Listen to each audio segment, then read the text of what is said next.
जिद सब करते हैं पर जिद को पूरा कुछ ही कर पाते हैं। हम जिद भी करते हैं और जिद को पूरा भी। और हमारी जिद है हमारे हर स्टूडेंट की जीत। 1000 में से 2-4 ऑल इंडिया रैंक लाना आसान है, पर अपने हर स्टूडेंट को पास कराना जिद। और अगर जिद पूरी नहीं की तो नहीं लेंगे हम फीस।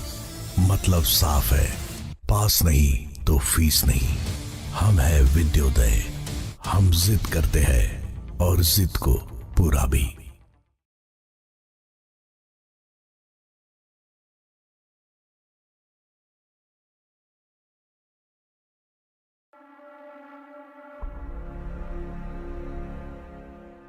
जिद सब करते हैं पर जिद को पूरा कुछ ही कर पाते हैं। हम जिद भी करते हैं और जिद को पूरा भी। और हमारी जिद है हमारे हर स्टूडेंट की जीत।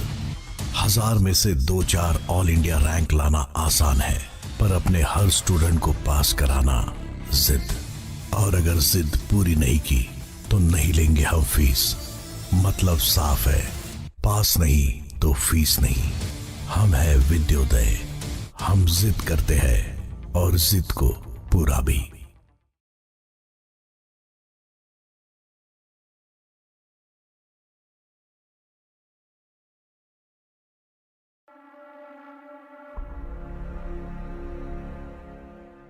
जिद सब करते हैं पर जिद को पूरा कुछ ही कर पाते हैं।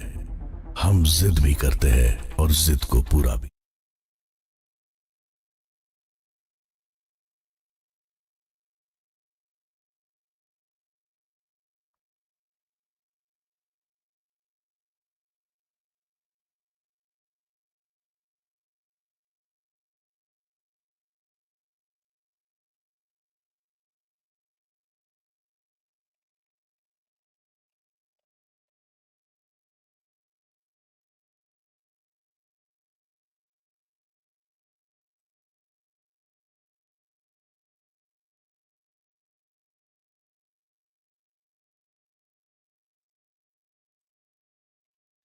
यस मालिक। So good afternoon to all of you guys. क्या हालचाल है आप लोगों के? मैं ये उम्मीद कर रहा हूं आप सब लोग बहुत बेहतरीन होंगे। बताइए फटाफट से क्या स्टेटस आप लोगों की पढ़ाई वगैरह का। बोले yes sir, all thing is going good. सब चीजें मस्त चल रही है सर। बस आपका आशीर्वाद, आपकी कृपा, आपकी मेहरबानी। तो इस बार हम लोग सीए फाउंडेशन फोड़ने की पूरी पूरी तैयारी में है सर। नथिंग इज लेफ्ट, कुछ भी नहीं बचा हुआ है। इस बार हम लोग सीए फाउंडेशन फोड़ेंगे, फोड़ के रहेंगे मालिक। बस आपकी कृपा अपरंपार होनी चाहिए। और मैंने बोला यार बच्चों के ऊपर हमेशा मेरा ना पूरा पूरा आशीर्वाद होता है, मेरी पूरी पूरी ब्लेसिंग्स होती है। बोले यस सर, एब्सोल्युटली। चलो हम लोग फटाफट से स्टार्ट करेंगे। बस आप ना एक बार ही मुझे ये रिकॉल करवा दो कि लास्ट लेक्चर में हम लोगों ने जो हमारा इंडियन कॉन्ट्रैक्ट एक्ट जो मैं आपको अपलोड करता था, तो वाह भाई यश सोनी वाह, जो मैं आप लोगों को इंडियन कॉन्ट्रैक्ट एक्ट अपलोड करता था, उस इंडियन कॉन्ट्रैक्ट एक्ट में जो हमारा डे 4 था, वो डे 4 में हम लोग कहां तक कंप्लीट कर चुके हैं आप मुझे ये फटाफट से बताइएगा। हमने कंपनी पूरा पूरा कर लिया है, हम लोगों ने एलएलपी पूरा पूरा कर लिया है, हम लोगों ने पार्टनरशिप पूरा पूरा कर लिया था। ठीक है, अब जो आपका ये इंडियन कॉन्ट्रैक्ट एक्ट है, इस इंडियन कॉन्ट्रैक्ट एक्ट में हम लोगों ने यूनिट नंबर 1 भी कर ली थी, यूनिट नंबर 2 भी कर ली थी, मुझे पता है। बोले यस सर, आप जैसा बोल रहे हो वैसा बिल्कुल सही है कि हमने unit number 1 and unit number 2 दोनों पूरी तरीके से कंप्लीट कर ली थी। बेहतरीन तरीके से हम लोगों ने कंप्लीट कर ली थी सर। ठीक है, आई थिंक सो, मुझे ध्यान आता है टाइप्स ऑफ कॉन्ट्रैक्ट भी हो गया था क्या हम लोगों का? मुझे प्लीज एक बार बताने की कोशिश करोगे क्या आप लोग, कहां तक हो गया था?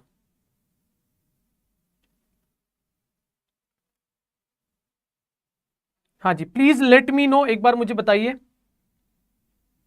डे 4 लेक्चर नंबर 4 पे हम लोगों ने कहां पे एंड किया था? ये तो यूनिट नंबर 1 है, that is already done. Unit number 2 is also done.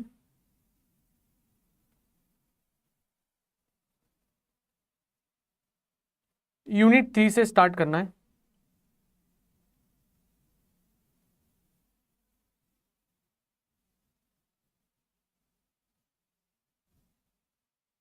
Okay, that is your unit number 2 and this is also already done.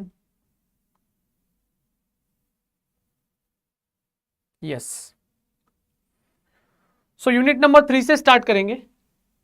Yes ऋषि जी, आपने जो बात बोली उस बात को मैं यहां पर स्वीकार करता हूं और हम लोग स्टार्ट करेंगे यूनिट नंबर 3 से. और जब मैं यूनिट नंबर 3 पे आऊंगा तो इस यूनिट नंबर 3 का नाम है other essential element of a contract. ठीक है, other essential element of a contract करके यहां पर मुझे आप लोगों के साथ करना है बहुत बेहतरीन वाला, एकदम ही झमाझम वाला discussion. Other essential element of a contract. और यहां पर जो बात होगी वो बात होगी सबसे पहले कैपेसिटी टू कॉन्ट्रैक्ट. और जब भी कैपेसिटी टू कॉन्ट्रैक्ट की बात होगी ना तो मुझे यहां पर ज्यादा टेंशन लेने की जरूरत नहीं है. यहां पर I have to mention section number 11. Section number 11 से रिलेटेड यहां पर होने वाला है डिस्कशन. मालिक सेक्शन नंबर 11 से रिलेटेड यहां पर होने वाला है डिस्कशन और सेक्शन नंबर 11 में आने वाला है आपको बहुत ज्यादा मजा. और who is competent to contract, तो सबसे पहली चीज वो होना चाहिए मेजर.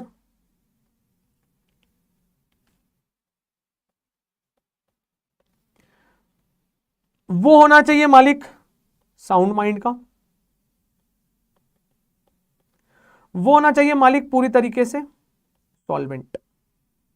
ठीक है, और किसी भी टाइप से कोई अदर डिस्क्वालिफिकेशन नहीं होना चाहिए. किसी भी टाइप से कोई अदर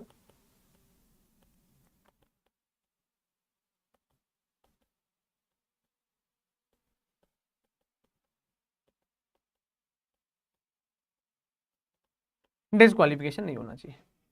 हाँ मालिक, मतलब वो कोई डिस्क्वालिफाइड बाय लॉ वॉ ऐसा कुछ भी नहीं होना चाहिए. सारी चीजें जो है ना वो यूजुअल एंड नॉर्मल मैनर में होनी चाहिए.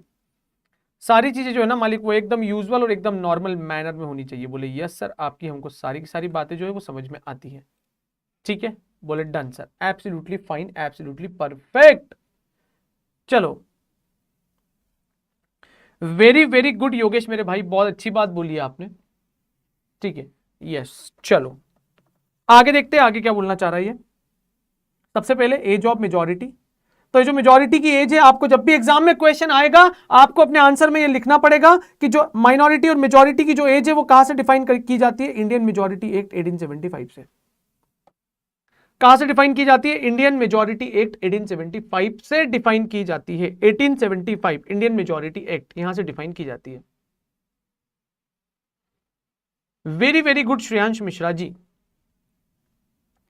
ठीक है, और इसके अकॉर्डिंग कौन सी एज को सही एज बताया गया है? बोले किस एज में आप सारे बड़े लोगों जैसे काम कर सकते हो. तो इसके लिए इन्होंने बताया है कि 18 की एज एक ऐसी एज होती है जिसको क्रॉस करने के बाद आपके पास में यहां पर बहुत सारे राइट्स आ जाते हैं कि आप अलग अलग टाइप की there are lots of activities you are able to do.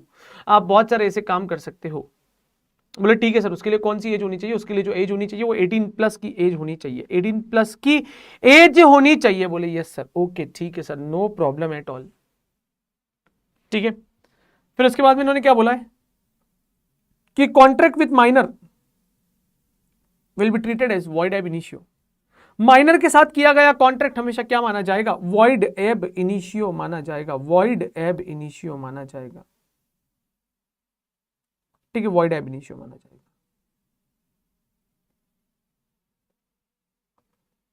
क्या माना जाएगा मालिक? ये वॉइड एब इनिशियो. ठीक है, क्या माना जाएगा? वो वॉइड एब इनिशियो माना जाएगा. और वॉइड एब इनिशियो का मतलब क्या होता है? Void from the beginning.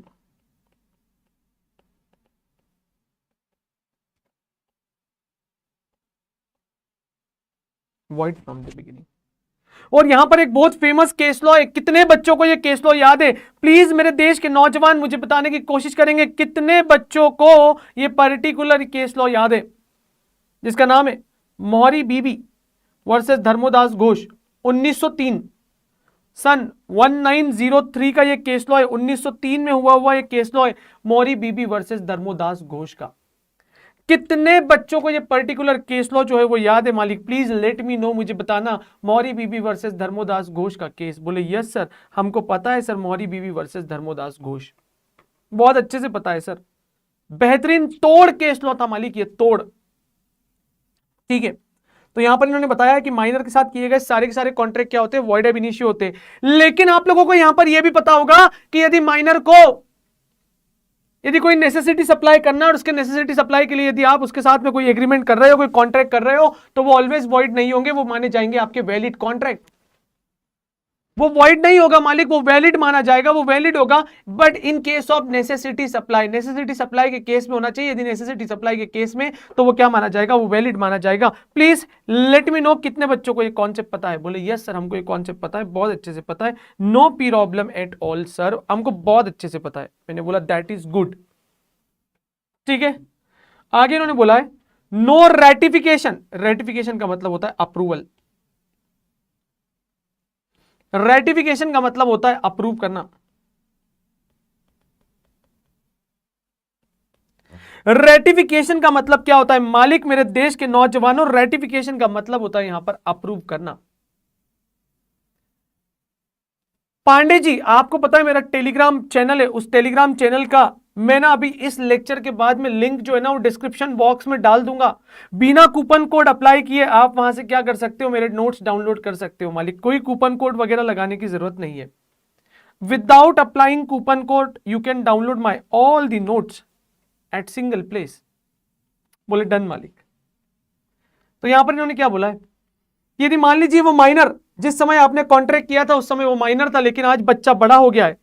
बच्चा बड़ा होने के बाद भी आप उस बच्चे को ना उल्लू नहीं बना सकते हो मालिक, उसको ना उसकी प्रीवियस पास्ट की लाइबिलिटी के लिए लाइबल नहीं ठहरा सकते हो, जिस समय वो क्या था, बच्चा था। अभिनव जी, तो यदि मान लीजिए माइनर ने अपनी एज ऑफ माइनॉरिटी के टाइम यदि कोई कॉन्ट्रैक्ट करके रखा है और आज बच्चा बड़ा हो गया, अरे एक दिन तो बच्चा बड़ा होगा ही ना। तो जिस दिन बच्चा बड़ा हो गया उस दिन यदि आप उसको बोलते हो कि देख बेटा, जब तक तू भैयू था, छोटू था, बाबू था, तब तक हमने तेरे को छोड़ दिया, अब तू जब बड़ा हो गया है तो तेरे को पुरानी वाली लाइबिलिटी जो है वो पे ऑफ करनी पड़ेगी। ऐसा नहीं होगा मालिक, वहां पर माइनर जो है वो लाइबल नहीं होगा। बोले yes sir, absolutely perfect sir, हमको ये बात समझ में आती है सर, और हमको ये बात ध्यान में भी रहेगी।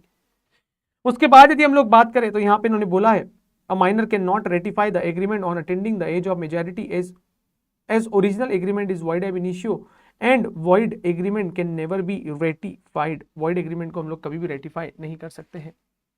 ये बात यहाँ पर आपको समझ में आनी चाहिए। बोले यस सर, हमको ये बात समझ में आनी चाहिए और बहुत अच्छे से ये बात हमको समझ में आती भी है। उसके बाद इन्होंने बोला है कि ओ भाई, बड़ा जबरदस्त पॉइंट है ये। यहां पर इन्होंने क्या बोला है आपको पता है क्या? यहां पर इन्होंने बोला है कि minor can be a beneficiary और take benefit out of the contract. ओ भाई, यहां पर वो क्या बोल रहा है आपको पता है क्या? यहां पर वो ये बोल रहा है कि माइनर अपनी एज का फॉल्स रिप्रेजेंटेशन देकर बेनिफिट ले सकता है, मजे लूट सकता है जिंदगी के, बेनिफिट ले सकता है, मजे लूट सकता है जिंदगी के। ठीक है, लेकिन यहां पर ना जो कॉन्ट्रैक्ट वाली पार्टी है, वो कॉन्ट्रैक्ट वाली पार्टी यहां पर क्या कर सकती है, उसको ध्यान देना है कि जब भी हम किसी पार्टी के साथ कॉन्ट्रैक्ट कर रहे हैं, एक बार पहले ये चेक कर लो कि क्या उसके अंदर कॉन्ट्रैक्चुअल कैपेसिटी है या नहीं है। यदि मान लीजिए उसके अंदर कॉन्ट्रैक्चुअल कैपेसिटी नहीं है, फिर भी आप उसके साथ कॉन्ट्रैक्ट में एंटर्ड हो गए, तो इसके लिए आप पर्सनली लायबल हो गए। और हां, यदि किसी पर्टिकुलर एग्रीमेंट से यदि माइनर को बेनिफिट मिल रहा है तो माइनर वहां पर बेनिफिशियरी हो सकता है।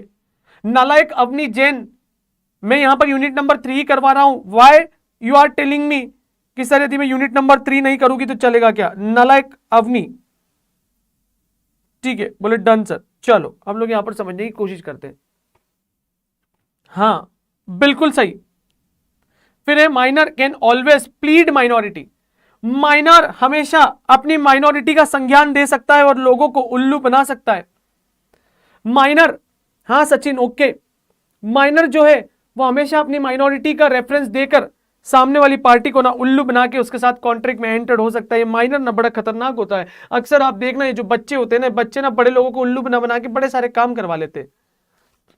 ठीक है, फिर उसके बाद इन्होंने क्या बोला है, liability in case of necessaries.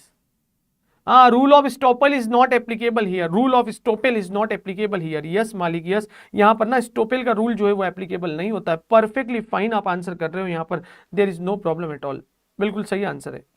यहां पर स्टॉपेल का रूल जो है वो एप्लीकेबल नहीं होगा। बिल्कुल श्रेयांश मिश्रा जी, आप बिल्कुल सही बोल रहे हो, लेकिन मैं यहां पर ऑनलाइन इस तरीके से एक्सप्लेनेशन नहीं दे सकता हूं। बोले डन है सर। आगे इन्होंने क्या बोला है आपको पता है क्या? Contract by guardian. यदि माइनर के बिहाफ पे किसी को कॉन्ट्रैक्ट करना है तो उसके बिहाफ पे कॉन्ट्रैक्ट कौन करेगा? उसके बिहाफ पे कॉन्ट्रैक्ट करेगा उसका गार्जियन।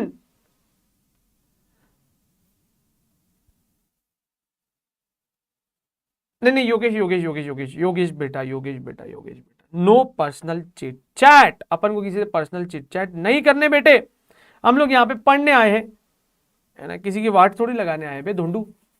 हाँ ठीक है। तो यदि मान लीजिए कि कोई कोई अर्जेंट, कोई इमीडिएट, कोई इंपॉर्टेंट मैटर के ऊपर कॉन्ट्रैक्ट करना है, तो इंपॉर्टेंट मैटर के ऊपर माइनर कॉन्ट्रैक्ट कर सकता है। किसके थ्रू करेगा? वहां पर माइनर कॉन्ट्रैक्ट, वहां पे माइनर कॉन्ट्रैक्ट करेगा on behalf of their guardian. वो गार्जियन के साथ किसी भी कॉन्ट्रैक्ट में एंटर्ड हो सकता है। बोलो तारा रारा।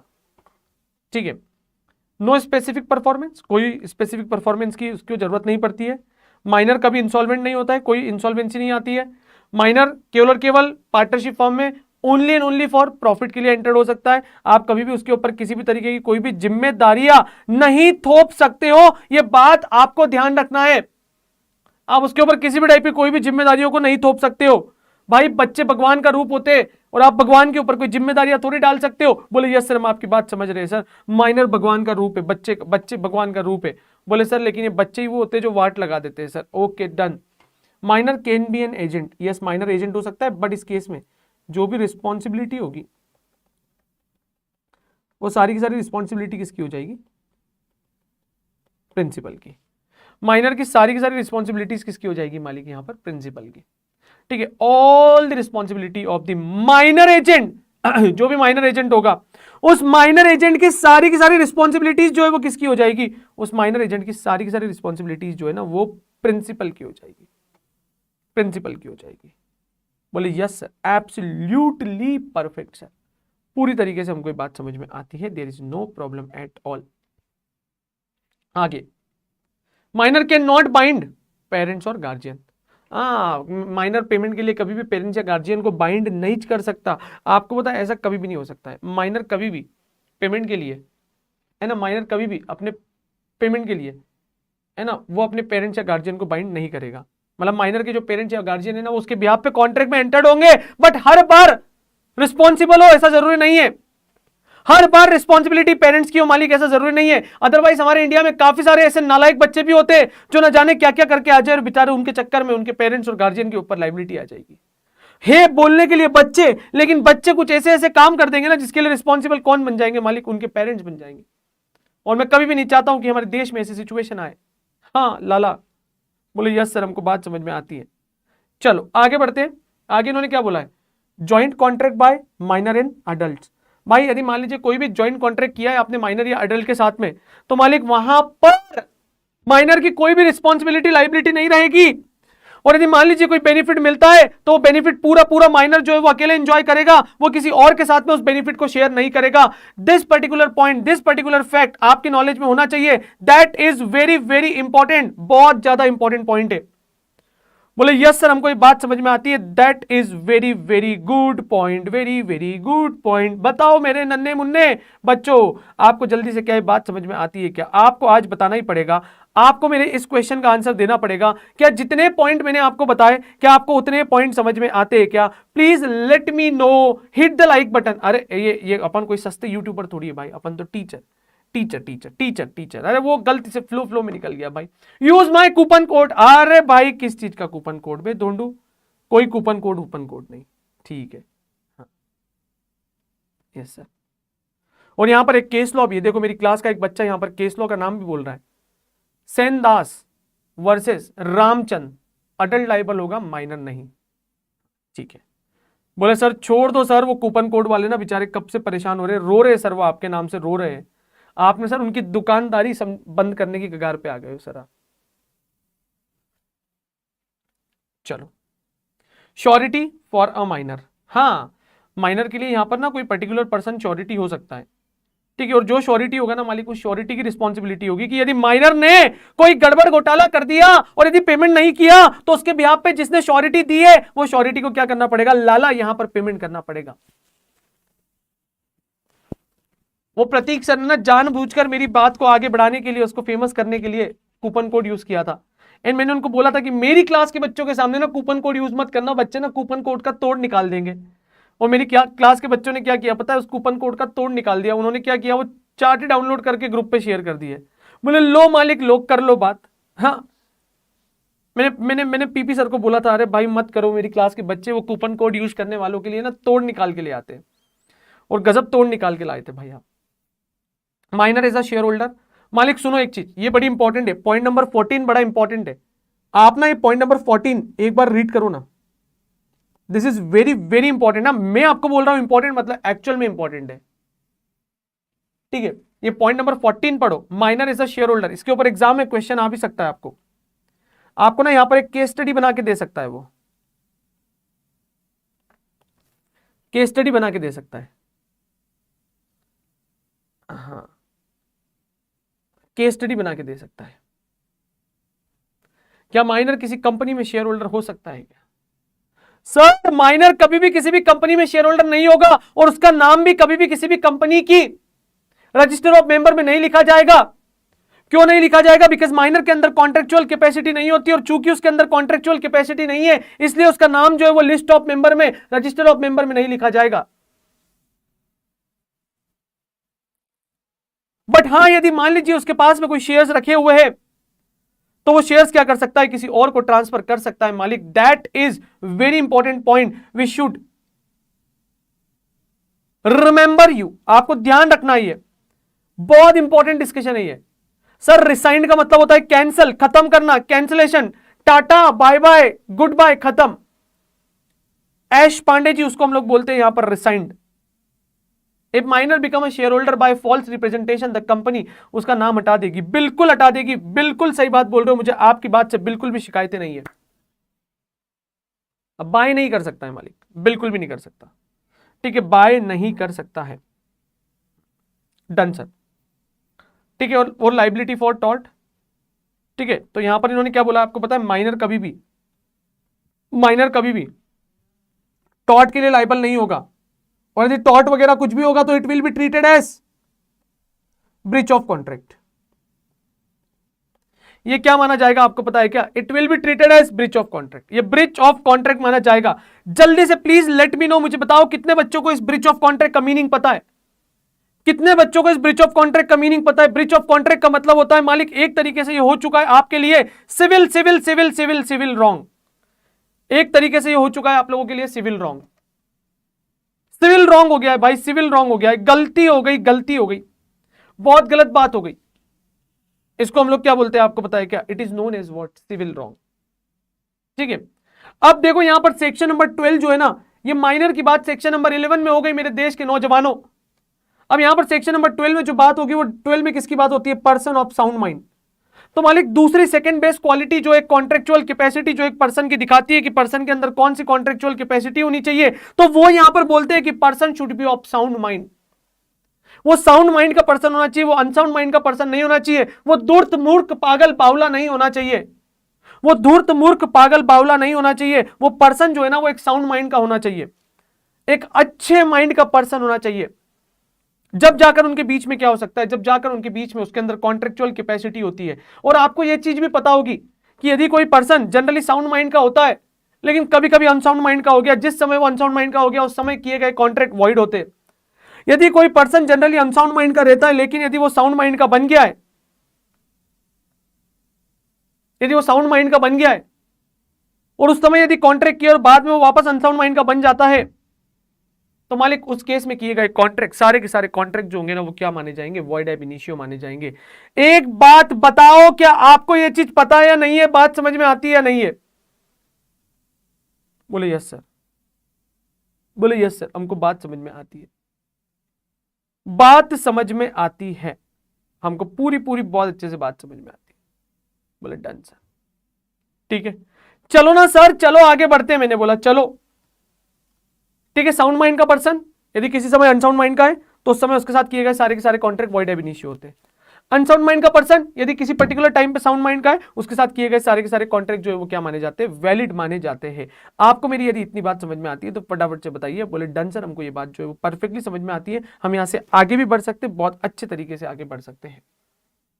नाउ एक बार फटाफट से ना पहले ये एंड ये दोनों बातें एक बार पढ़ लो, ये दोनों बातें एक बार पढ़ लो एग्जामिनेशन पॉइंट ऑफ व्यू से। दोनों बॉक्स बड़े इंपॉर्टेंट है, ये दोनों बॉक्स बड़े इंपॉर्टेंट है, और देखना ये सबसे अच्छे से कौन पढ़ता है मालिक।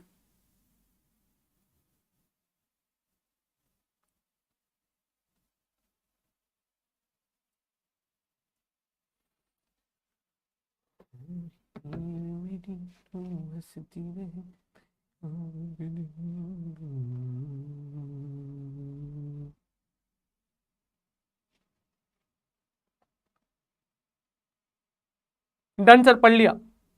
उसके बाद में उन्होंने क्या बोला कि contract by disqualified person, person जिसके साथ आप कॉन्ट्रैक्ट कर रहे हो डिस्क्वालीफाइड नहीं होना चाहिए, इसी के साथ साथ मालिक वो एलियन एनिमी भी नहीं होना चाहिए। ठीक है, एलियन एनिमी भी नहीं होना चाहिए, और किसी एलियन एनिमी वाले पर्सन के साथ में उसने किसी भी तरीके से कोई भी कॉन्ट्रैक्ट नहीं करके रखना चाहिए, यदि ये पर्टिकुलर कंडीशंस को वो लोग सेटिस्फाइड करते हैं। सर सेकंड वाला रॉन्ग है, a person usually of unsound mind but occasionally of unsound mind. अरे भाई यहां पर अनसाउंड वर्ड कट होगा, यहां पर साउंड करना पड़ेगा, यहां पर साउंड करना पड़ेगा। कर दिया कर दिया कर दिया। ओम प्रकाश साहू नालायक, क्या कर रहे थे बेटा, गली के बच्चों के साथ कंचे खेल रहे थे क्या?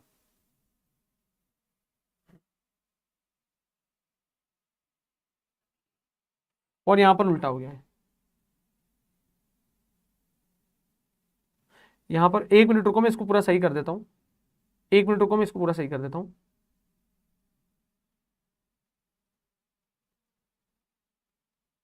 ये गलती है यार, अरे ये गलती है, ये सेकंड वाला जस्ट इसका अपोजिट होना चाहिए।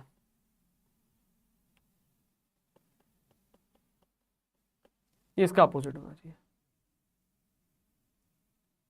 ठीक है, पहला सही। डन मालिक डन, आपकी बात को यहां पर मैंने समझ लिया। चलो आगे बढ़ते और आगे के डिस्कशन को बहुत बेहतरीन तरीके से देखते।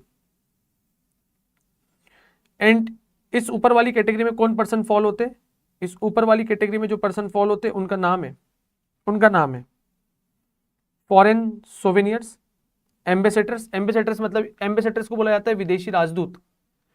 ठीक है, ऐश पांडे जी, इनको बोला जाता है विदेशी राजदूत, जो बेसिकली डिफेंस से बिलोंग करते हैं, डिफेंस से बिलोंग करते हैं। जो डिफेंस से बिलोंग करने वाले जो लोग होते हैं ना, उनको हम लोग यहां पर क्या बोलते हैं, राजदूत बोलते हैं, राजदूत है ना, राजदूत का, अरे राजपूत नहीं बे, हाँ राजदूत, राजदूत बोलते हैं। तो राजदूत का मतलब यहां पर ना एम्बेसेडर्स ही होता है। बोले डन सर, ये भी बात हमको समझ में आती है। ठीक है, alien enemy, corporations, convicted, insolvent. ठीक है, ये लोगों के। उसके बाद बात आती है मेरे देश के नौजवानों, हाँ जो इंडिया के लोगों की हेल्प करने के लिए होते हैं। उसके बाद में मेरे पास में एक बेहतरीन कॉन्सेप्ट आता है, और शायद ये कॉन्सेप्ट ना आप लोगों को पता होगा, जहां से एग्जाम में जनरली क्वेश्चन भी पूछने की प्रोबेबिलिटी होती है। यस मालिक, सचिन खत्री जी। और जो कॉन्सेप्ट मेरे सामने बड़ा इंपॉर्टेंट रोल प्ले कर रहा है उसका नाम है कुछ इस तरीके से, जिसको मैं बोलता हूं फ्री कंसेंट। यार आपको पता है, आप लोगों ने ना सेक्शन नंबर 10 के बारे में सुना होगा, और सेक्शन नंबर 10 में भी ये मेंशन किया गया है कि फ्री कंसेंट होना that is very very important. Free consent होना इज वेरी वेरी इंपॉर्टेंट। जब तक फ्री कंसेंट नहीं होगी ना मालिक, तब तक काम ही नहीं चलेगा। जब तक फ्री कंसेंट नहीं होगी ना मालिक, तब तक काम ही नहीं चलेगा। विदाउट फ्री कंसेंट सारे के सारे कॉन्ट्रैक्ट जो है ना वो वैलिड नहीं होते, वो वैलिड नहीं होते, और ये एसेंशियल कंडीशन का हमारा इंपॉर्टेंट पार्ट है। आपको पता है मैं ये बोल रहा हूं कि वो वैलिड नहीं होते, लेकिन मैंने ये थोड़ी बोला कि वो वॉइड होते। आपको पता है ये इन बिटवीन सिचुएशन वाले कॉन्ट्रैक्ट होते हैं, ये इन बिटवीन सिचुएशन वाले कॉन्ट्रैक्ट होते हैं। वहां मेरे दोस्त सचिन खत्री जी, और मैंने जैसे ही बोला कि ये इन बिटवीन सिचुएशन वाले कॉन्ट्रैक्ट होते हैं, मतलब मेरी क्लास के काफी सारे बच्चों ने यहां पर आंसर करना शुरू कर दिया। बोले सर हम बताएंगे हम बताएंगे हम बताएंगे। ये इन बिटवीन सिचुएशन का मतलब होता है सर, ये ऐसे कॉन्ट्रैक्ट होते हैं जो वॉइडेबल होते हैं। ये वॉइड नहीं होते मालिक, ये कैसे होते हैं, वॉइडेबल होते हैं। This type of contract is known as void contract. ये ना सर वॉइडेबल होते हैं, वॉइडेबल मतलब it is totally depending upon the wishes of the aggrieved party. यदि अग्रीव्ड पार्टी चाहे तो इस कॉन्ट्रैक्ट को वॉइड भी बना सकती है और वॉइडेबल भी बना सकती है, मतलब वैलिड भी बना सकती है। तो ऐसा कॉन्ट्रैक्ट जो इन बिटवीन सिचुएशन में फंसा हुआ है, या तो वो वैलिड भी हो सकता है या वो वॉइड भी हो सकता है। जैसे ऐसा होता है ना, ता थई तत् थई ता थई तत् थई, वैसे ही ना मेरा ये कॉन्ट्रैक्ट बीच में फंसा होता है, valid void valid void valid void. Void and valid के बीच में फंसा हुआ contract is known as what, voidable contract. ठीक है, लेकिन मालिक यदि कोई ऐसा कॉन्ट्रैक्ट, यदि मान लीजिए जो मिस्टेक की वजह से हुआ है, जो मिस्टेक की वजह से हुआ है, ठीक है, वो जो मिस्टेक की वजह से हुआ है, उस कॉन्ट्रैक्ट को मैं वॉइड कॉन्ट्रैक्ट बोलूंगा। ठीक है, वॉइड कॉन्ट्रैक्ट बोलूंगा मालिक। और जो वॉइड कॉन्ट्रैक्ट है ना, वॉइड कॉन्ट्रैक्ट में दो तरीके की मिस्टेक हो सकती है, एक हो सकती है बायलेटरल मिस्टेक और एक हो सकती है यूनिलेटरल मिस्टेक। एक हो सकती है मालिक बायलेटरल मिस्टेक और एक कैसी हो सकती है, यूनिलेटरल मिस्टेक हो सकती है मेरे देश के नौजवानों। और देखो ना यहां पर इन्होंने क्या बोला, मेरे पास में आंसर बहुत पहले ही आ गया था। मेरे भाई सुजीत यादव ने पूरे के पूरे सेक्शन जो है ना वो यहां पर मेंशन कर दिए थे। कॉर्जन हो गया, अनड्यू इन्फ्लुएंस हो गया, फ्रॉड हो गया और मिसरिप्रेजेंटेशन हो गया।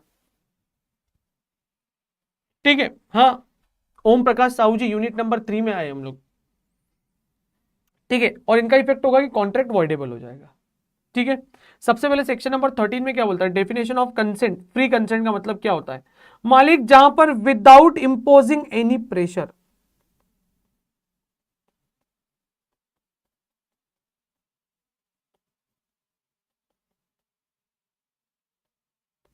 विदाउट इंपोजिंग एनी प्रेशर, किसी भी टाइप का कोई भी प्रेशर इंपोज नहीं किया जा रहा है, पार्टियों को ना वहां पर फ्री छोड़ दिया गया है कि यार आपकी इच्छा हो तो आप इसको एक्सेप्ट करो, यदि आपकी इच्छा नहीं हो तो आप इसको रिजेक्ट कर दो। आपको यदि ऑफर एक्सेप्ट करना हो तो करो, नहीं करना हो तो मत करो। आपको यदि कॉन्ट्रैक्ट में एंटर्ड होना है तो हो जाओ, नहीं होना है तो मत हो। तो इसका मतलब ना यही होता है। ठीक है, definition of consent according to section number 13, और सेक्शन नंबर 13 जो है ना वो यही बात करता है मालिक कि आपकी जो कंसेंट होनी चाहिए ना, कंसेंट का मतलब होता है स्वीकृति, स्वीकृति, एक्सेप्टेंस। और यहां पर आता है consensus ad idem, consensus ad idem. ठीक है, बिल्कुल सही बोल रहे हो, meeting of mind at same time in same sense. और देखो यहां पर लिखा हुआ है सेम थिंग। ठीक है, सेम थिंग बड़ी इंपॉर्टेंट है, जिसको हम लोग बोलते हैं कंसेंसस एट इडम। ठीक है, और पूरी की पूरी, और ये सेम थिंग के बाद में सेम सेंस भी लिख दिया। ठीक है, इसको हम लोग बोलते हैं यहां पर कंसेंसस एट इडम। नहीं, समथिंग इन रिटर्न तो मालिक वो अरे नालायक, don't do, something in return 2D में यूज होता है। ठीक है, उसके बाद में सेक्शन नंबर 14 आता है। सेक्शन नंबर 14 किसकी बात बोलता है, फ्री कंसेंट। तो दो चीज होनी चाहिए, पहला तो कंसेंट होना जरूरी है, और इस कंसेंट के साथ साथ में क्या होनी चाहिए, फ्री कंसेंट होनी चाहिए। पहली चीज तो मालिक यहां पर क्या होनी चाहिए, कंसेंट होनी चाहिए, और दूसरी चीज कंसेंट के साथ साथ क्या होनी चाहिए, यहां पर फ्री कंसेंट होनी चाहिए। ठीक है, पहली चीज कंसेंट होनी चाहिए और दूसरी चीज कंसेंट के साथ साथ क्या होनी चाहिए मालिक, फ्री कंसेंट होनी चाहिए। फ्री कंसेंट होनी चाहिए, फ्री कंसेंट होना इज वेरी वेरी एसेंशियल। जब तक फ्री कंसेंट नहीं होगी ना तब तक काम ही नहीं चल सकता है, तब तक काम ही नहीं चल सकता है। ठीक है, फ्री कंसेंट होनी चाहिए। बोले डन सर, हमको आपकी बात जो बहुत अच्छे तरीके से समझ में आनी थी। और यदि मान लीजिए आपने कंसेंट लिए, कैसे लिया आपने कंसेंट, आपको पता है क्या, यदि मेरे देश के नौजवानों आपने यदि कंसेंट ली है बाय वे ऑफ कॉर्जन, कॉर्जन का मतलब होता है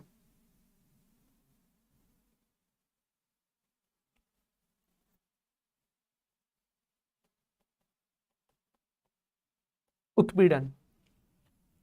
कॉर्जन का मतलब क्या होता है दोस्तों, मेरे देश के जवानों, कॉर्जन का मतलब होता है उत्पीड़न। कॉर्जन का मतलब होता है उत्पीड़न। आपने यदि किसी को प्रताड़ित किया है, किसी को परेशान किया है, तो उसको हम लोग यहां पर क्या बोलेंगे, उसको हम लोग यहां पर बोलते हैं मालिक कॉर्जन। तो कॉर्जन का मतलब क्या होता है, कॉर्जन का मतलब होता है कि आपने बिना सामने वाले की इच्छा के, उससे जोर जबरदस्ती करवा के, यदि आपने उससे एक्सेप्टेंस दिलवा ली है किसी पर्टिकुलर ऑफर की, और ना चाहते हुए भी आप कॉन्ट्रैक्ट में एंटर्ड हो चुके हो, तो इसको हम लोग यहां पर क्या बोलेंगे, आपको पता है क्या, इसको हम लोग यहां पर बोलेंगे कि ये फ्री कंसेंट नहीं है मालिक। आपने ना सामने वाले को जोर जबरदस्ती करके क्या किया है, उसके साथ में कॉन्ट्रैक्ट किया है। तो यहां पर आप ऐसा नहीं कर सकते। कब्जा, इसको हम लोग बोलते हैं उत्पीड़न। एक होता है अनड्यू इन्फ्लुएंस, जिसको हम लोग बोलते हैं अनुचित प्रभाव, जिसको हम लोग बोलते हैं अनुचित प्रभाव। हाँ, अनुचित प्रभाव का मतलब क्या होता है? यस, वेरी वेरी गुड ऐश पांडे जी। नहीं नहीं, ओ भाई मेरे, सही स्ट्रीमिंग चल रही है यार, कोई प्रॉब्लम थोड़ी ना है, एकदम परफेक्टली फाइन स्ट्रीमिंग चल रही है। हाउ कैन यू से कि यार ये हाँ,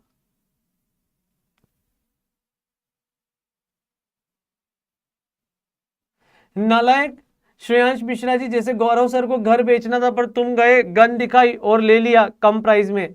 वाह बेटे वाह श्रेयांश। श्रेयांश भाई धूम मचाते हुए हमारा ब्यावरा वाला बच्चा। अच्छा 2 सेकंड के लिए था क्या? हाँ यार मैं टेंशन में आ गया, मैंने बोला यार ये बफरिंग कहां से हो गई। ठीक है, उसके बाद fraud as define under section 17। भाई यदि तुम्हारे साथ कोई गलत कर दे, तुम्हारा कार्ड भी दे, लेकिन उसके बाद तुमको लगता है कि ठीक है यार जिंदगी ने दिए बहुत सारे धोखे, कोई बात नहीं, इट्स ओके। ठीक है, यदि आप उसको ऐसा ओके बोल के माफ कर रहे हो ना मालिक, आप यदि उसको ओके बोल के माफ कर रहे हो ना, माफ क्या, तो ये माना जाएगा ठीक है यार, अगेन जा, भले फ्री कंसेंट नहीं थी लेकिन स्टिल ये क्या है, वॉइडेबल है। इट्स ओके यार, इट्स ओके, जाओ मालिक जाओ, माफ किया। हाँ, आप इंटेंशनली फ्रॉड किया भाई, किसी ने इंटेंशनली चीट किया है। ठीक है, डन। उसके बाद में मिस रिप्रेजेंटेशन, जो जैसा है वैसा नहीं दिखाते हुए ना किसी को ना गलत तरीके से दिखा देना। मतलब आपको पता है जिंदगी में सबसे बड़ा मिस रिप्रेजेंटेशन कहां पे होता है मेरे देश के नौजवानों? क्या आपको पता है? मैं बताऊं आपको जिंदगी में सबसे बड़ा मिस रिप्रेजेंटेशन कहां पे होता है? जिंदगी में सबसे बड़ा मिस रिप्रेजेंटेशन मैं बताता हूं, क्या आप सुनना चाहोगे जिंदगी में सबसे बड़ा मिस रिप्रेजेंटेशन कहां होता है? बोले यस सर, प्लीज सुनाइए ना सर, बताइए ना सर, कहां पे होता है जिंदगी में सबसे बड़ा मिस रिप्रेजेंटेशन? हमारा ये ऐश पांडे जी बोल रहा है मूवी में, योगेश जी बोल रहे हैं शादी में, वाह बेटे वाह। सौरभ जी बोल रहे हैं हाँ सर बताइए। ठीक है, अभिनव जी बोल रहे हैं शादी में, ऋषि जी बोल रहे हैं सर आप बताइए। Excuse me. रिंशु गुप्ता जी बोल रही है सर टिकटॉक में। आपको बताओ सबसे बड़ा धोखा, सबसे बड़ा मिस रिप्रेजेंटेशन होता है लड़कों के साथ। जब लड़के मान लीजिए किसी पब्लिक प्लेस पे जाते, किसी भीड़ भाड़ वाले एरिया में जाते, वो देखो यश सोनी क्या बोल रहा है आपको पता है? यूट्यूब के डिस्क्रिप्शन बॉक्स में कूपन कोड के नाम से सुजीत बोल रहा है लाइफ में।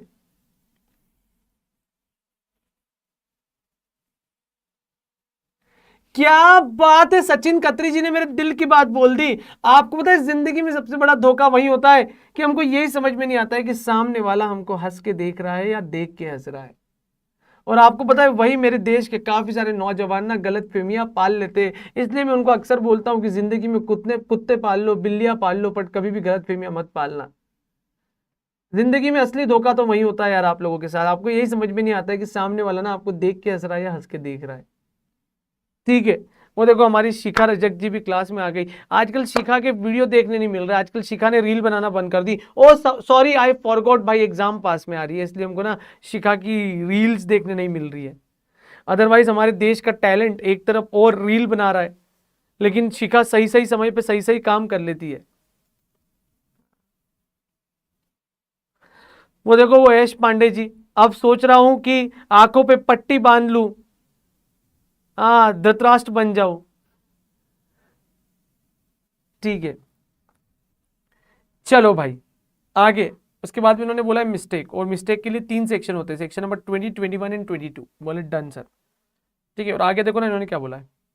When consent to an agreement is cause by coercion, fraud, misrepresentation और undue influence, the agreement is a contract is voidable at the option of the parties whose consent was so caused. ठीक है, मतलब उसके option पे क्या माना जाता है? ठीक है, उसके ऑप्शन पे क्या माना जाएगा? voidable माना जाएगा। When the consent is vitiated by mistake, vitiated का मतलब होता है लेना, then the contract becomes void। यहाँ पर ऑप्शन नहीं, यहाँ पर डायरेक्टली क्या माना जाएगा? void माना जाएगा। ठीक है, डन सर। एक मिनट रुकिएगा। वाह बेटे वाह अभिनव जी।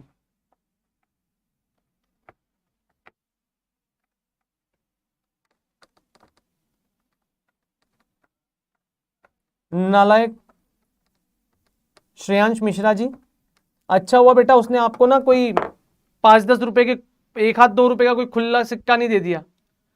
अदरवाइज बेटे जिंदगी में वो आपको ना कुछ भी पकड़ा देती, हाथ में 1-2 रुपए का सिक्का पकड़ा देती, बोले जा बेटे अब अगले अगले अगले अगले दरवाजे जा। श्रेयांश नालायक।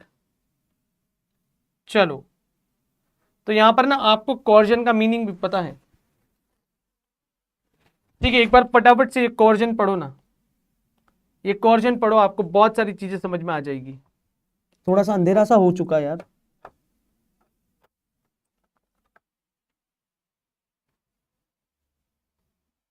रुको भाई रुको, मेरी आंखें जल रही है, इतनी ज्यादा लाइट आ रही है ना मेरी आंखों पे।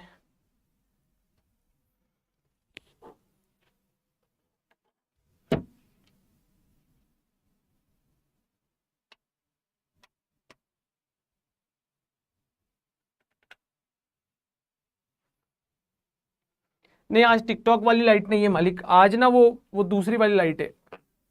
वो जो फोटो अपन खिंचवाने जाते थे ना बचपन में, स्टूडियो में फोटो खिंचवाने जाते थे।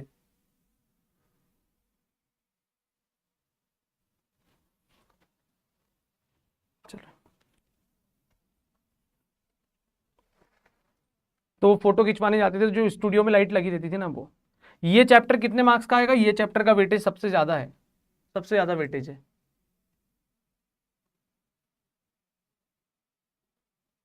अच्छा, कूल भी लगूंगा और भाई भोला भी लगूंगा। हाँ ऋषि, चलो डन मालिक।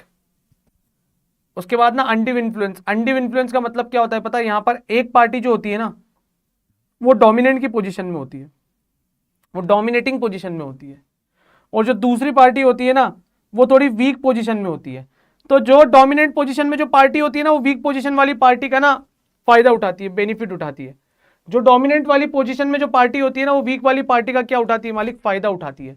तो जब वो वीक वाली पार्टी का फायदा उठाती है ना, तो यहां पर वो वीक वाली पार्टी की इच्छाओं के अगेंस्ट भी वो वीक वाली पार्टी को क्या करना पड़ता है? वो डोमिनेंट पार्टी की बात मानकर उसके साथ कॉन्ट्रैक्ट में एंटर्ड होना पड़ता है, जोर जबरदस्ती करके भी। यार सिंपल सी बात है यार, मान लीजिए यदि टीचर ने आपको बोला कि भाई तुम तुम्हारी जमीन मेरे नाम पे करो अदरवाइज मैं तुम्हें एग्जाम में फेल कर दूंगा, भाई सच्ची बोलू भाई, भगवान कसम, जमीन देने की इच्छा नहीं थी, लेकिन यार उसने फेल करने की बात बोली ना, वहीं पे हमारी वाट लग गई, हमको डर लगने लगा कि अरे सही में हमको फेल ना कर दे। तो भाई हमने क्या किया, हमारी जमीन ना हमारी इच्छाओं के अगेंस्ट में जाकर उसको क्या कर दी? उसके नाम कर दी। डॉक्टर पेशेंट वाला रिलेशन, डॉक्टर ने बोला देख बेटा देख, तेरा ऑपरेशन कर रहा हूं, जल्दी से 1 लाख रुपए दे, अदरवाइज मेरे हाथ में ना सीरी ने। हाँ, नालायक योगेश, अभी आपका वन साइडेड लव जो है ना वो आईसीआई के साथ ही होना चाहिए, इसको जल्दी 2 साइड में कन्वर्ट कर लो, otherwise it will be harmful. नालायक योगेश। चलो आगे बढ़ते हैं। Power to set aside contract induced by undue influence, ये एक नया सेक्शन आया हुआ है, ये इंपॉर्टेंट सेक्शन है, इसको आपको ध्यान भी रखना है, और एक बार इसको रीड करो जल्दी से फटाफट से, एक बार इसको रीड करो मालिक, that is going to be very very important, एक बार इसको रीड करो।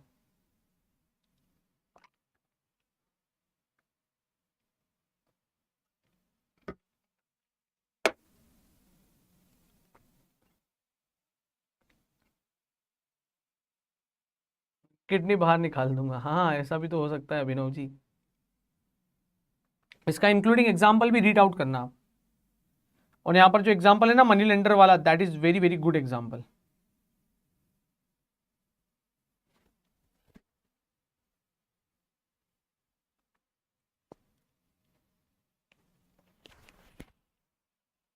ये उसका इफेक्ट है मालिक, एग्जैक्टली exactly।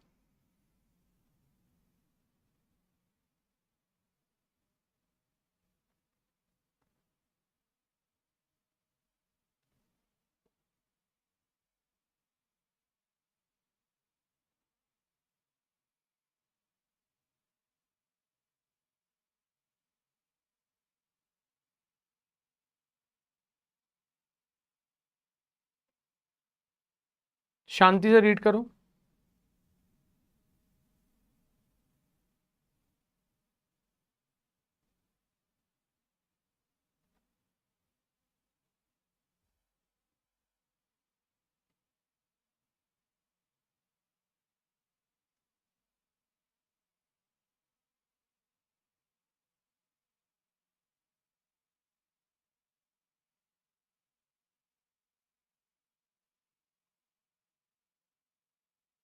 लेटर मतलब बाद में।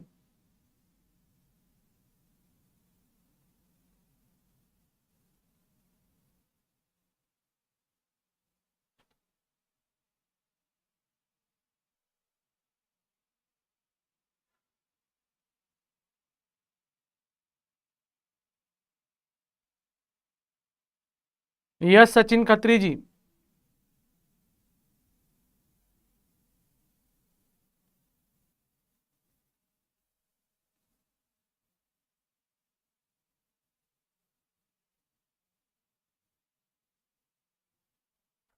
Farmer and latter both are complementary. हम्म।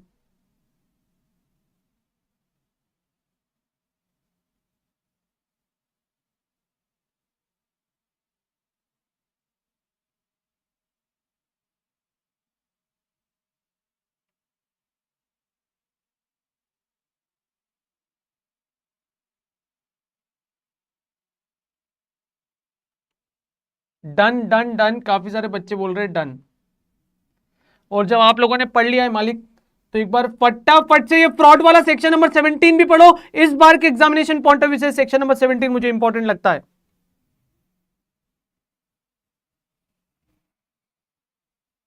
हाँ बिल्कुल मांग सकते हैं ऐश भाई। अभी ना एग्जाम्पल बताता हूं बेटा, एक बार पहले फ्रॉड पढ़ो, फ्रॉड के बाद में एग्जाम्पल पे आता हूं।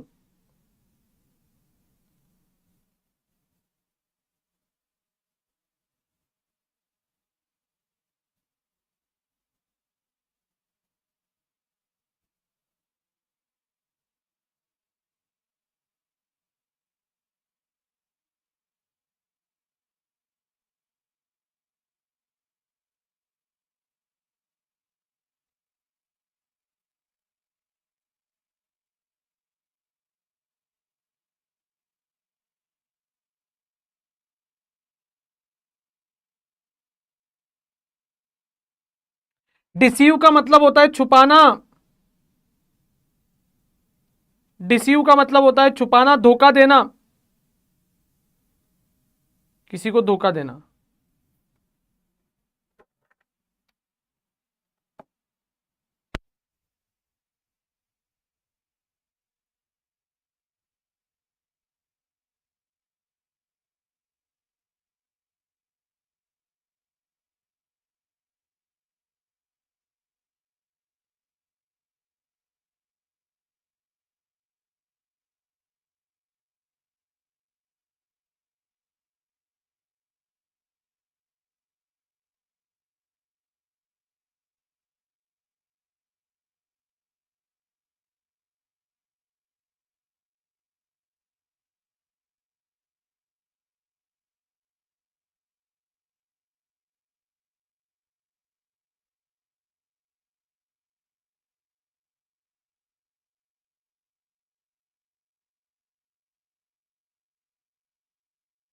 कॉन्सिलमेंट का मतलब होता है छुपाना। कॉन्सिलमेंट का मतलब होता है छुपाना। और डिसीव का मतलब होता है धोखा देना। डिसीव का मतलब होता है धोखा देना।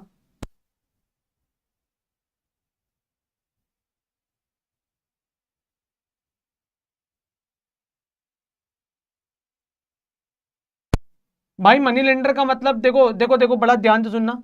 मनी लेंडर का मतलब वो पर्सन होता है जो पर्सन हमको क्या करता है, पैसे उधार देता है। यदि उसने हमारी मजबूरी के समय रीजनेबल रेट से पैसे दिए हैं तो दैट इज गुड, लेकिन हमारी मजबूरी का फायदा उठाकर यदि उसने नॉर्मल रेट से ज्यादा इंटरेस्ट चार्ज किया है तो हम भी उसकी मजे ले सकते हैं। कि पैसे लेने के टाइम पे तो हम उसको बोल देंगे, भैया तेरे को जितना इंटरेस्ट लेना उतना इंटरेस्ट ले ले ऋषभ मेरे भाई। लेकिन जब पैसे देने की बारी आएगी ना, हम लोग कोर्ट में उसके अगेंस्ट में जाकर बोल देंगे कि मालिक इसने हमारी मजे, हम मजबूरी में मजे ली, हमसे ज्यादा रेट पे इंटरेस्ट चार्ज किया। अब आप बताओ जज साहब हम इनको कितना इंटरेस्ट दे, तो वहां पर वो रीजनेबल रेट से इंटरेस्ट पे करने का बोल देगा। तो बेटा मनी लेंडर का जो बिजनेस है ना वो इतना आसान थोड़ी, और हमारे इंडिया में अब मनी लेंडर का बिजनेस करना is going to be very very difficult, बहुत डिफिकल्ट बिजनेस हो गया है।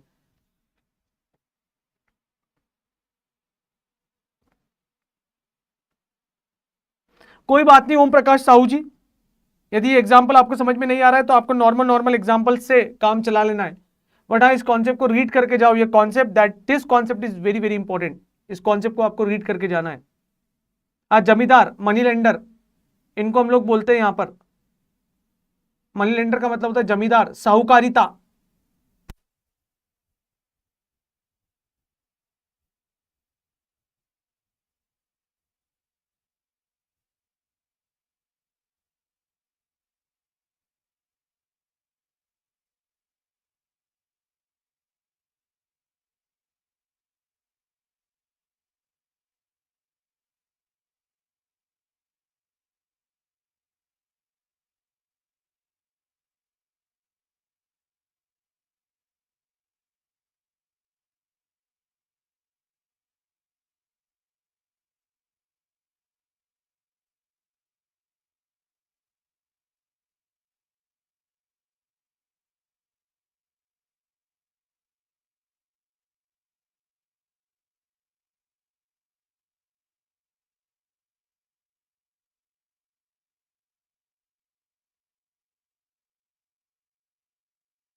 हाँ जी,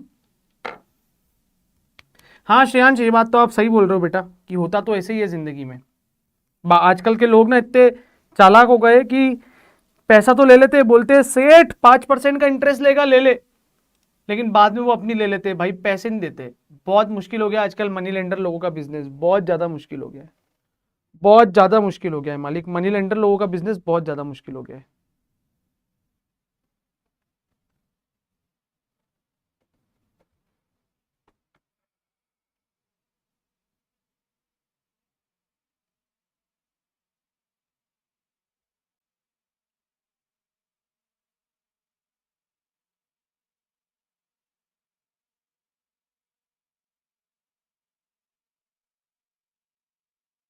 वो देखो नालायक यश सोनी आया हरियाणा वाला, बोले दोस्तों को तो कभी पैसे नहीं देना चाहिए। ओके ओम भाई, अच्छी बात है। मेरे ख्याल से अभिनव जी बोल रहे थे, अभिनव ने कुछ बोला था मुझे मुझे अभिनव की बात। सर एग्जाम्पल दूसरा बता दो, एग्जाम्पल दूसरा, अच्छा ये इसका एग्जाम्पल। अभिनव बाद में पूछ लियो अभिनव जी।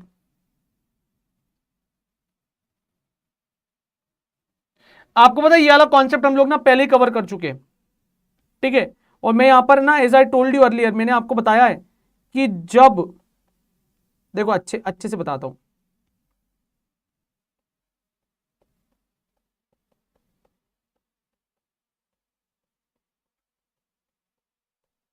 जब बोलना जरूरी है और वहां हम चुप है, तो वहां पर mere silence will not consider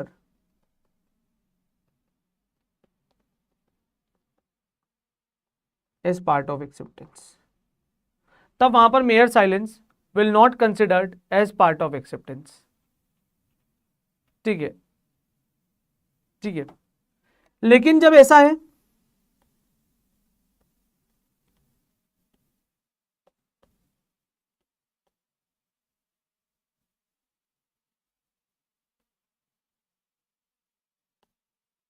लेकिन जब ऐसा है कि जहां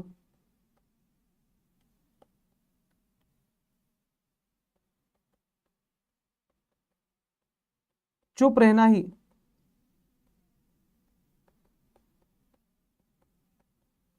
बोलने के समान है, तो वहां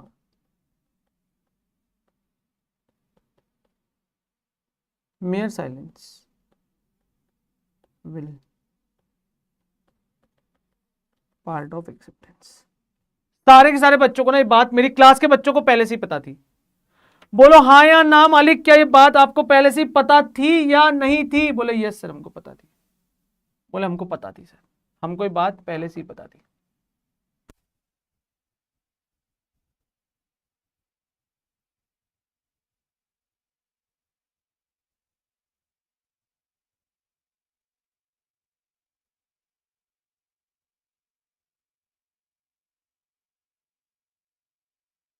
सारे के सारे बच्चे इसको ना नोट डाउन कर लेंगे, सारे के सारे बच्चे इसको नोट डाउन कर लेंगे।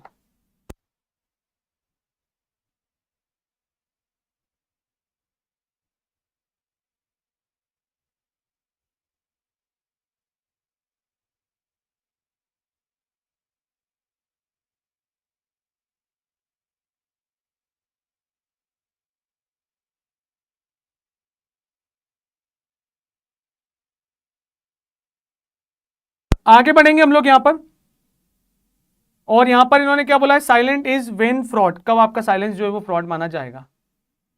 वाह बेटे वाह अभिनव जी, सबसे ऑनेस्ट सबसे ईमानदार बच्चा जो बोलता है सर स्क्रीनशॉट डन। ठीक है, मिस रिप्रेजेंटेशन,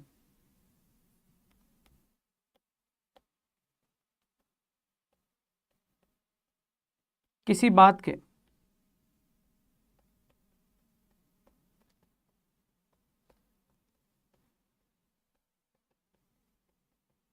सही होने या ना होने का, किसी बात के सही होने या ना होने का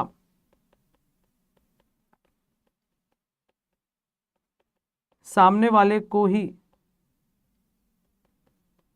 भरोसा नहीं है, उसको हम लोग यहां पर क्या बोलते हैं? Miss representation.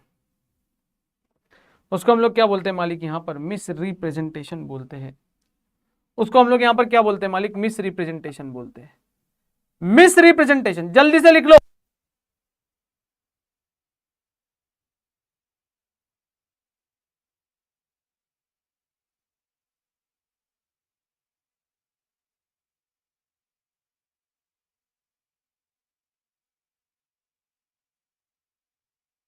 दोंडू हमेशा मांगते ही रहते हो क्या यार? कभी बोलते हो सर पीडीएफ सेंड कर दो, कभी बोलते हो ये सेंड कर दो, कभी बोलते हो वो सेंड कर दो। हाँ ठीक है, कर, ठीक है, कर दूंगा, कर दूंगा।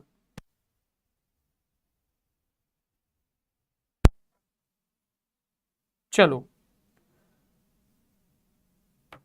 ये ठीक है, ये आपके स्टडी मटेरियल में भी दिया हुआ है, ये डिस्टिंग्विश।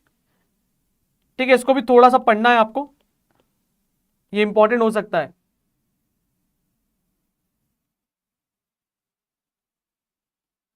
नहीं नहीं, आज मैं दूसरी क्लास में हूं भाई, आज दूसरी क्लास में हूं। आज मेरे पास में ये वाला माइक है, अपना देसी माइक है। आज देसी माइक है ये वाला। हाँ, कलर चेंज कर दिया। ये भी आपको रीड करना है, ये भी बड़ा इंपॉर्टेंट है, एग्जाम में आ सकता है। सर बोले एक बात बताओ ना, कौन सी ऐसी चीज जो इंपॉर्टेंट नहीं है? मालिक सब इंपॉर्टेंट है। ठीक है, legal effect of agreement without free consent. अरे भाई सिंपल सी बात है, ये वॉइडेबल होता है, बस मिस्टेक नहीं होना चाहिए। यदि मिस्टेक है तो वॉइड हो जाएगा। अच्छा लो मालिक लो। अरे रिंचू ने बोला, और रिंचू के बाद के आगे टीचर की एक ना चली, और टीचर को यहां पर बदलना पड़ा कलर। लो रिंचू, मैं यहां पे कलर बदल देता हूं। बोले काश सर आपके पास वो सुपर पावर होती कि आप आज जो हमारी जिंदगी में जो काला कलर चढ़ा हुआ है, उस काले कलर को उतार के कुछ दूसरा रंग बिरंगी कलर चढ़ा देते हमारी जिंदगी में, तो हमको और मजा आ जाती। वाह बेटे वाह। तो यहां पर क्या होगा आपको पता है? यदि कोर्जन अनड्यू इन्फ्लुएंस इनके थ्रू लिया गया है तो वॉइडेबल हो जाएगा, लेकिन यदि मिस्टेक है तो वो क्या माना जाएगा? फिर वॉइड हो जाएगा, वॉइड हो जाएगा। हाँ इंपॉर्टेंट है मेरे भाई सौरभ जी, इंपॉर्टेंट है। ठीक है, और देखो ना, मिस्टेक दो तरीके की होती है। एक होती है mistake on the basis of law, और एक होती है mistake on the basis of fact. और मिस्टेक भी दो टाइप के लॉ की होती है, एक इंडियन लॉ के अकॉर्डिंग होती है, एक फॉरेन लॉ के अकॉर्डिंग होती है। और मिस्टेक ऑफ फैक्ट जो है ना, वो बायलेटरल होती है और एक यूनिलेटरल होती है। बायलेटरल का मतलब होता है जहां पर दोनों ही पार्टी की मिस्टेक हो, और यूनिलेटरल का मतलब है जहां पर किसी एक पार्टी की मिस्टेक हो। तो आपको पता है यहां पर क्या होता है? यहां पर इन्होंने बोला है कि quality, existence, liability, title, price, quantity, इनसे रिलेटेड मिस्टेक हो सकती है। ठीक है, और पॉसिबिलिटी ऑफ परफॉर्मेंस मतलब लीगल मिस्टेक हो सकती है यहां पर। नालायक श्रेयांश मिश्रा, अखंड प्रकार का नालायक है श्रेयांश मिश्रा हमारी क्लास में। ठीक है, यूनिलेटरल का मतलब आइडेंटिटी ऑफ पर्सन या कैरेक्टरिस्टिक्स ऑफ रिटन डॉक्यूमेंट्स, इसके बेसिस पे हो सकता है। That is going to be very very important. ठीक है, आपको ना ये पढ़ना है अच्छे से, ये बढ़िया टॉपिक है, ये बेहतरीन टॉपिक है, आपको ये पढ़ना है, इसको आपको छोड़ के नहीं जाना है। बोले नहीं सर छोड़ के तो हम कुछ भी नहीं जाएंगे। Legality of objective and consideration, ये मेरा favourite section, that is section number 23। ये मेरा favourite section, that is section number 23। और ऐसा बोला जाता है कि बस यही तो डिफरेंस होता है void agreement and illegal agreement में। यही तो डिफरेंस होता है वॉइड एग्रीमेंट और इलीगल एग्रीमेंट में। आपको पता है वॉइड एग्रीमेंट में केवल और केवल सेक्शन नंबर 10 का नॉन कंप्लायंस होता है, लेकिन जो इलीगल एग्रीमेंट होते हैं मेरे देश के जवानों, इलीगल एग्रीमेंट में जो उसका ऑब्जेक्ट एंड कंसिडरेशन होता है ना, वो अनलॉफुल होता है, which is against public policy, public morality, और पब्लिक पॉलिसी पब्लिक मोरालिटी के अगेंस्ट में होता है। तो ऐसे एग्रीमेंट को हम लोग इलीगल एग्रीमेंट बोलते हैं।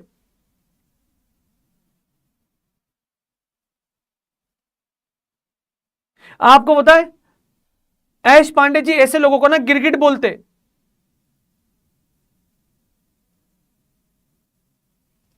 उनको ना ऐसे लोगों को गिरगिट बोलते, वो गिरगिट की तरह रंग बदलते। आस्तीन के सांप होते मालिक, वो आस्तीन के सांप होते। ठीक है, आस्तीन के सांप होते। चलिए मालिक, ये बहुत बेहतरीन सेक्शन है। हाँ हाँ श्रेयांश, बिल्कुल आई लाइक इट श्रेयांश। आपको पता है लीगैलिटी ऑफ ऑब्जेक्टिव का मतलब यह है कि यदि आपने आपके एग्रीमेंट में यदि अनलॉफुल कंसिडरेशन है, अनलॉफुल ऑब्जेक्ट है, और उस अनलॉफुल कंसिडरेशन और अनलॉफुल ऑब्जेक्ट की तरह यदि आपने काम किया which is against public policy, public morality, तो इस एग्रीमेंट को हम लोग बोलते हैं illegal agreement. You know what is the basic difference between illegal agreement and void agreement? दोनों के बीच में केवल और केवल एक छोटा सा डिफरेंस है। दोनों होते तो वॉइड ही है, लेकिन वॉइड एग्रीमेंट में वहां पर ना केवल और केवल आपको पेनल्टी लगा के छोड़ दिया जाता है, पेनल्टी लगा के छोड़ दिया जाता है। लेकिन इलीगल एग्रीमेंट में पेनल्टी से काम नहीं चलता है, वहां पर आपको ना जेल में भी डाला जाता है, और जेल में भी डाला जाता है। वहां पर आपको बोला जाता है कि जेल की रोटी खानी पड़ेगी, जेल का पानी पीना पड़ेगा, और जेल में ही रहना पड़ेगा। ठीक है, जेल में ही रहना पड़ेगा। वहां पर ना इस तरीके की बातें की जाती है। लेकिन जो हमारा इलीगल एग्रीमेंट होता है, उस इलीगल एग्रीमेंट के केस में बोला जाता है कि यहां पर फाइन और फाइन के साथ में जेल, फाइन और फाइन के साथ में जेल। बोले डन सर। इलीगल तो कॉन्ट्रैक्ट, हाँ इलीगल एग्रीमेंट ही बोल रहा हूं मालिक, यश सोनी जी। लेकिन जो वॉइड होता है, वॉइड में कुछ नहीं, पेनल्टी लगा के 2 4 5 डंडे मार के आपको छोड़ दिया जाता है। ठीक है, पेनल्टी लगा के 2 3 4 डंडे मार के आपको ना छोड़ दिया जाता है। बोले ठीक है सर। चलो एक बारी ना ये सेक्शन नंबर 23 मेरे साथ साथ इसी क्लास में बैठे बैठे मेरे सामने ही पढ़ लो भाई, मेरे सामने ही पढ़ लो, बिकॉज मेरे सामने सामने पढ़ लोगे तो ज्यादा बेटर रहेगा।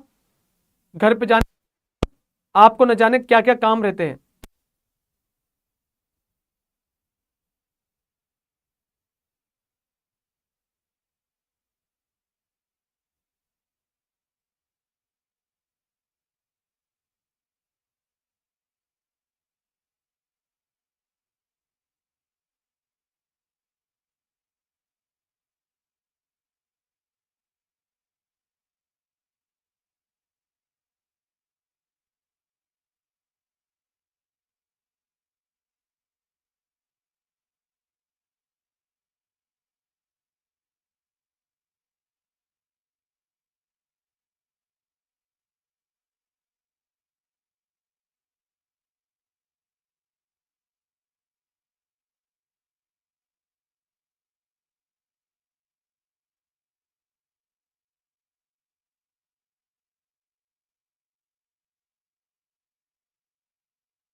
चलो मेरे भाई सुजीत ने बोल दिया है कि डन सर। अभिनव नालायक, प्रोसिक्यूशन का मतलब जेल ही होता है भाई, खतरनाक वाली जेल, जिसमें जेल में रखा भी जाता है, और जेल में रखने के बाद ना आपको डंडे भी मारे जाते हैं। ये मत पूछना बस कहां पे मारे जाते हैं, लेकिन मारे जाते हैं मालिक, बहुत जोर से डंडे मारे जाते हैं। मैंने अक्सर हिंदी मूवियों में देखा है।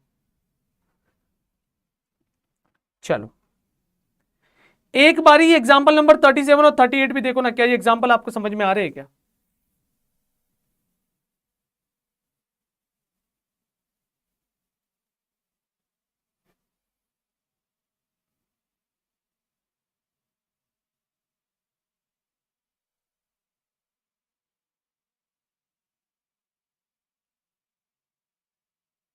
अबे सृष्टि साहू धोंडू,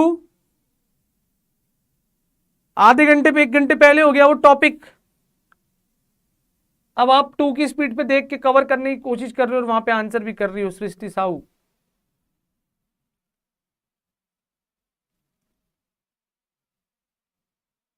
लीव का मतलब होता है जगह, उसकी जगह।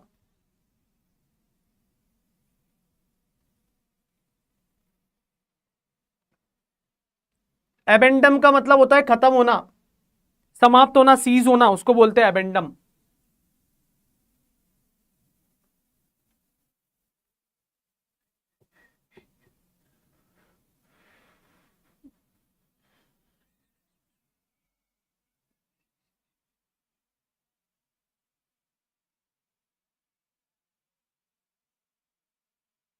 हाँ और फटाफट से एग्जाम्पल नंबर 39 पढ़ो, एग्जाम्पल नंबर 14 पढ़ो, और सबके एक एक example.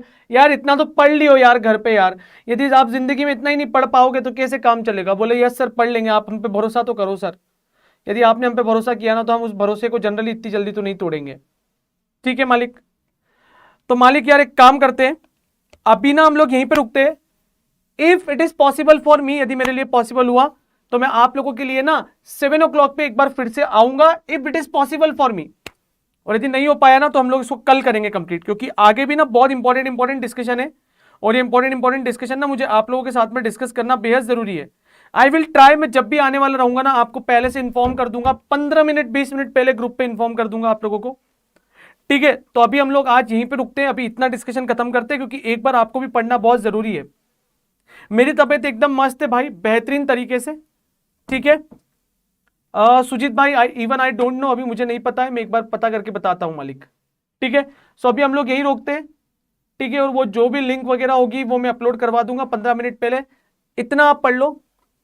Thank you so much मालिक, good bye, take care, work hard. और मैं ट्राई कर रहा हूं कि मुझे वो लेक्चर मिल जाए तो मैं इनकॉर्पोरेशन वाला लेक्चर भी अभी के अभी डलवा दूंगा। Thank you so much guys. आप बोलो तारा रारा।